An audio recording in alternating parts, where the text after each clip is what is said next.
Hello, everyone. Kitty Foss here, your storytelling astrologist, reader of the stars, for February of 2025. It's going to be quite a month that steps forward for us. So, the words Spirit initially gave me were the words repent and repeal. And I really feel like that's about us taking a look at the energy of what we've been doing, how we've been doing it, and repenting meaning letting it go and then repealing and changing it. It's almost if the word repel comes to mind. And so it's a very, very spiritual month as we have our Aquarian energy that's stepping forward, our Pisces energy. We have many planets entering that. We actually have a Gazimi at one point in the vision.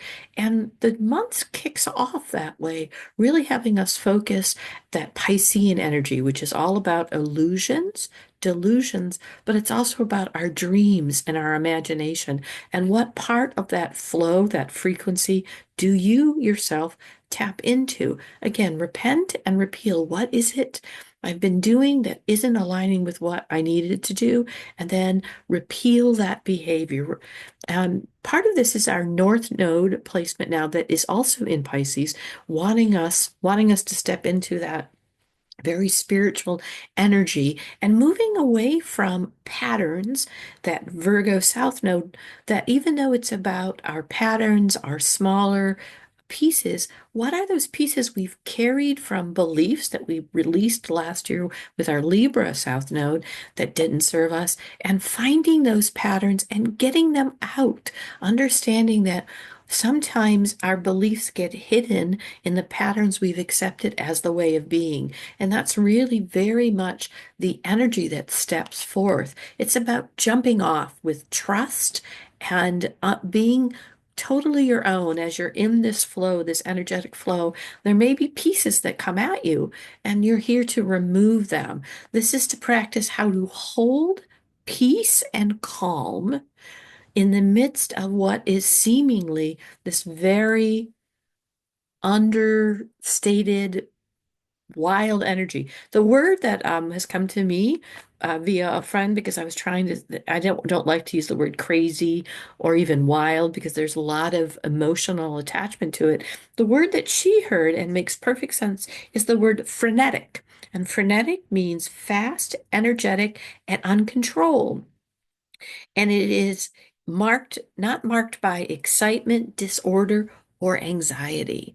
So it's about the actual energy and the movement itself versus all of the things as human beings we can assign a pattern, go back to that pattern, that south node, that we can let go that this fits into that pattern. As a matter of fact, we start this month with a real explanation and dive deep into joy and expansion and the possibility we are at an end of a human cycle. What can it become? We do not need to create the same thing to move forward.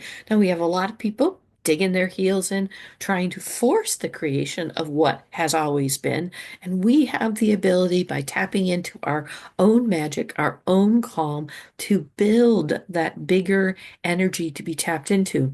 We will begin a new astrological year next month, and that month is very much, this next year and a half is very much about dynamic action, personal action. It's about the actions of the I am. So this month is the month of practice. How do I get my practice going? How do I practice the calm? Again, repent. This isn't mine.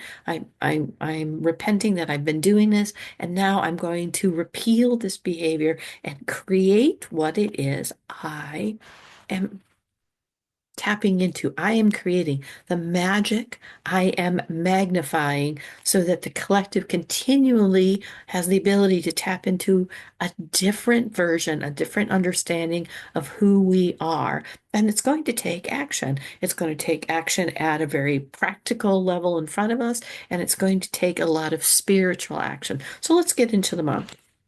So we start with the first.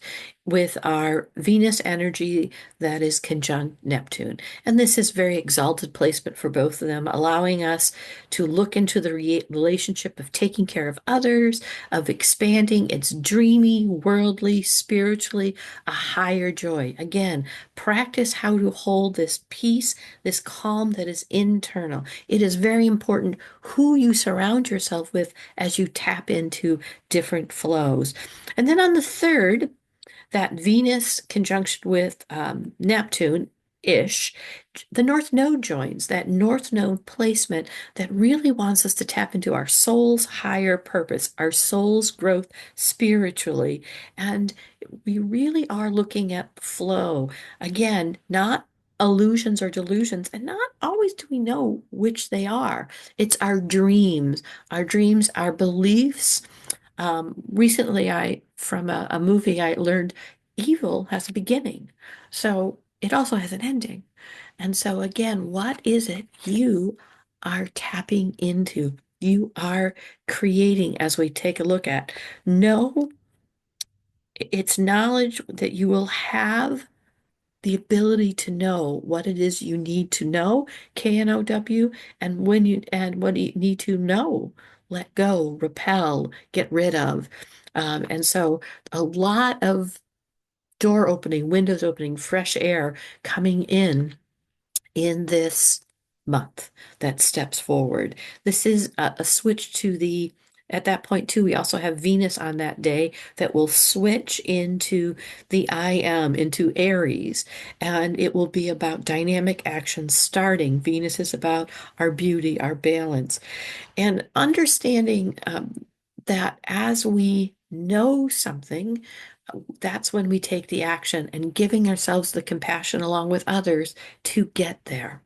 And having the boundaries for when it is no longer serving us. So, right in the beginning of this month, we have a lot of that opportunity that steps forth. Again, it's a practice. How am I going to tap into this piece? And then on the 4th, we have our Jupiter energy that goes direct.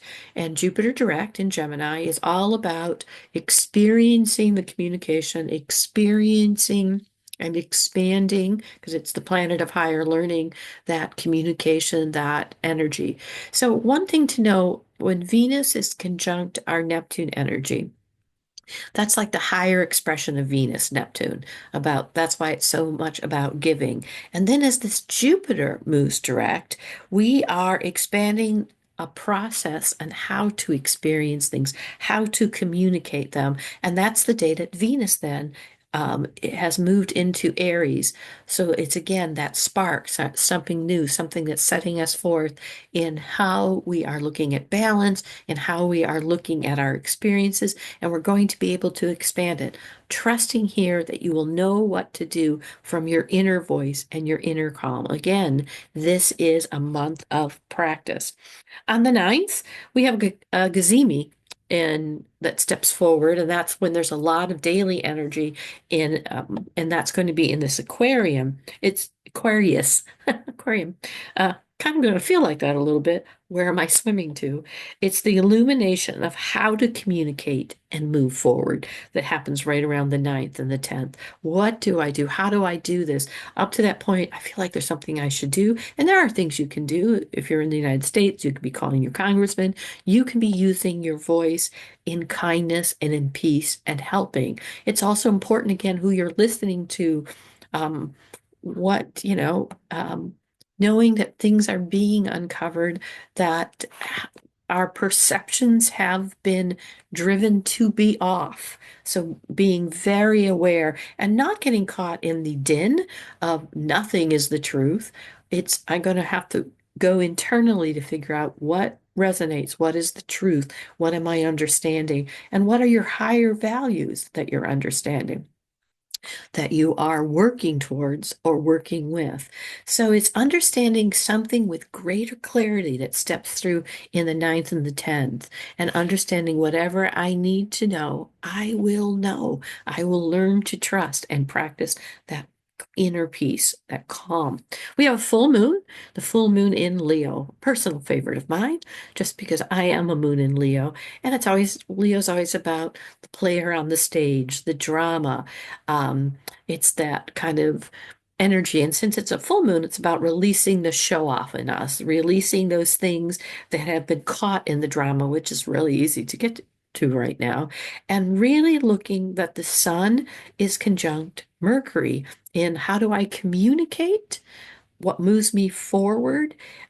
Be very, very careful of what news, what you believe. And there we go with the fifth agreement. Be skeptical and learn to listen. So I start with the skepticism and then I figure out what am I listening to? What have I paid attention to? What do I internally know that steps forward?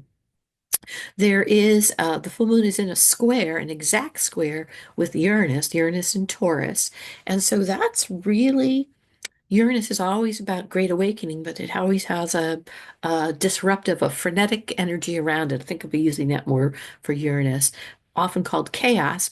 But our own agreements around the word chaos may get in the way. So let's look at that frenetic energy that has got no actual emotion. Energy doesn't have an emotion attached to it. We attach the emotion, we attach the pattern. And since that full moon is square, it's very much about the discernment. How am I looking at this drama, this piece that is me? Leo is always about ourselves, the player on the stage, who I have as my supporting cast. How do I look at this with discernment in this frenetic energy and keep my role in my own story?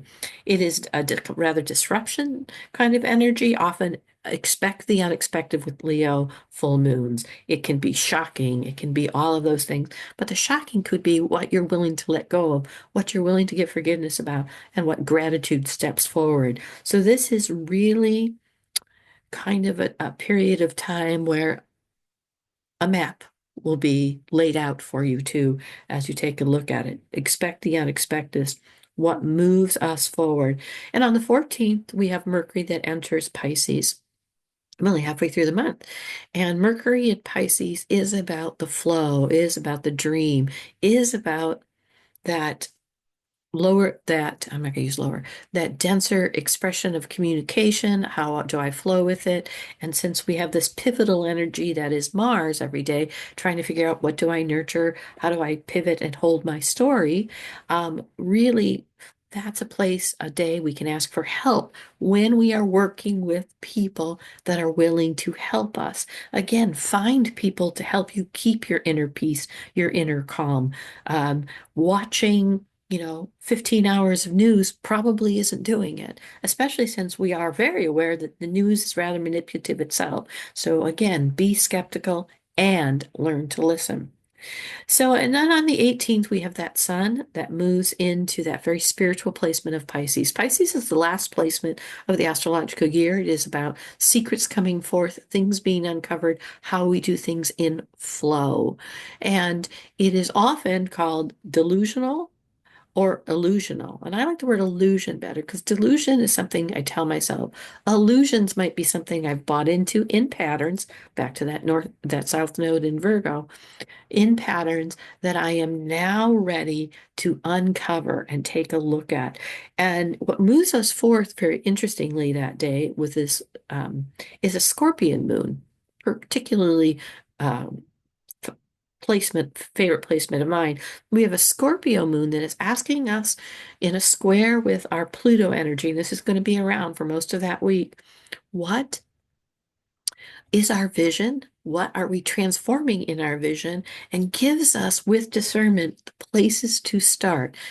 So the Scorpion placement of the moon is that night, Night, and it's riding as the night, Knight, into the darkness to find out what it is we need to transform. So it's transforming our vision once again. And we are spending the month tapping into that calm, practicing how do we hold that inner calm, that inner peace, because that is the magic we are multiplying in this ascension, in this ability to tap in. And though it may seem Be aware of your sweeping statements. Oh, the world is crazy. Well, then you're creating a crazy world. Be aware of the words you're using, what you're creating, and who you're creating it with. On the 22nd, we have our Neptune, which is crossing our North Node. And this is a very, very much of this month has been about unleashing the faith, the spiritualness. This is a crossroad, 22, 222. A friend of mine has her birthday that day, so be aware. It's setting up for a much bigger movement, a very spiritual activation that is happening, getting ready as we come to the end of this year and we come to the end of a lot of cycles. So we're going over this 29th degree and this 0 degree in this first 5 or 6 months of the year so many times for planets. That 29th is the energetic degree that resets our karma. That 0 is the purest form of that energy. I often call it the angel footprint of that energy. And we are crossing back over that every day with our everyday planets, but we're also doing it with our larger planets, our larger themes, our bridge themes. And on this 22nd, where this is an exact cross of actually spirit at 29 degrees, going across that north node to reset our karma. That's why it's a huge activation. It's setting up a much bigger movement. And part of the next astrological year into the next 2 years is personal authority, personal responsibility, personal action to align with our spirit as we have Neptune getting ready to move into a new 165-year cycle in March. And then on the 23rd, we have Mars finally going direct, leaving that pivotal energy inside, trying to just figure out what do I nurture? How do I pivot with this? And it starts our work forward right after this big activation spiritually. How do I nurture my will? How do I nurture the will in others? How do I pivot with the energy that comes to me? Again, this whole month is giving us great practice on how do I hold the calm. On the 25th, we have our Mercury in Pisces that is conjunct our Saturn in Pisces. This is serious energy. It is empathy. It is about hard, cold truth, fact checks, and it's a call to focus our own energy into the calm, our own energy into action. Very much setting up this next year of action. On the 27th, we have the North Node, Saturn, Neptune, and Mercury, all very near or on 29 degrees, with a new moon in Pisces. So that's a lot of Pisces energy, a lot of flow, a lot of spiritual energy. Veil will be extremely thin on the 27th. Got to do the numerology on that day, and very much what are we going to manifest in our structures, in how we communicate, and how spirit shows up and our souls work. So that whole period of the 22nd to the 25th is a great time to already plan right now to be able to be out in nature, to be with people that support you, to have those deeper conversations. That is the time that is the world will be in this energy. This is a big spiritual promise pledge. It's going to be apparent to us with both our Mars going direct, action is called for. This is to find your joy, hold your truth, karmic resets for setting us up for next year and for lifetimes. We are able to repent and repeal some of human nature's, the word I'm hearing is biggest mistakes, where evil some things began. And this is the month we're going to take it. What are you willing to commit to is the last thing. Take a look at what am I committing to this month? I'm Kitty Foss, your storytelling astrologist, reader of the stars. I'll see you next month. Please tune in this month to your calm. Please take this as an opportunity to practice. Namaste.